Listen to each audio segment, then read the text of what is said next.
Boşuna bekleme bitch boy. Tabi trap lord. Alayının işi hep rol.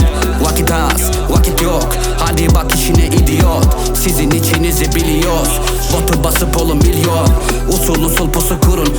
Kusurlarınızdan olur. Usulu pusular hep unutup olur. Ya kudurun ya susup oturun. Yolunuz kayıp, en kötü dönemi bu rapin. Bir 10 sene geriye giderse gelişir vol. Milyonluk çöplerin her işi bok. Değişmez kuralım real hip hop.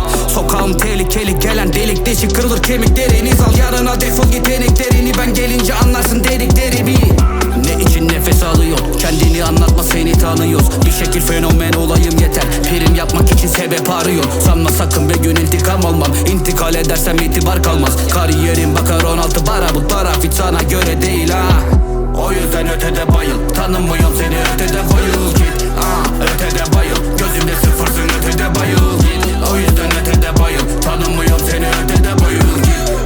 Ötede bayıl. Gözümde sıfırsın, ötede bayıl git. Zorunda değilim o saçma tavırlarınızı çekemem mumi. Sizinle muhatap olamam, inanın daha da iyisi olurum covid. Konuları fakir edebiyatını yaparak paraya vuruyor voley. 20.000 dolara kolumda rolü. O zaman zamanı geri al hadi.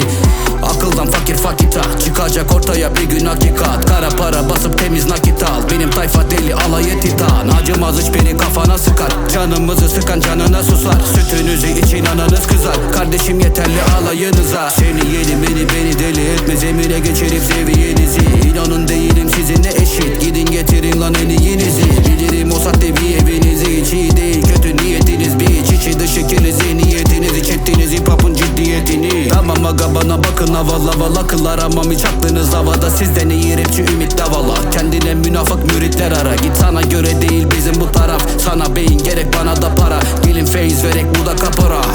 Kendine gidip rapora.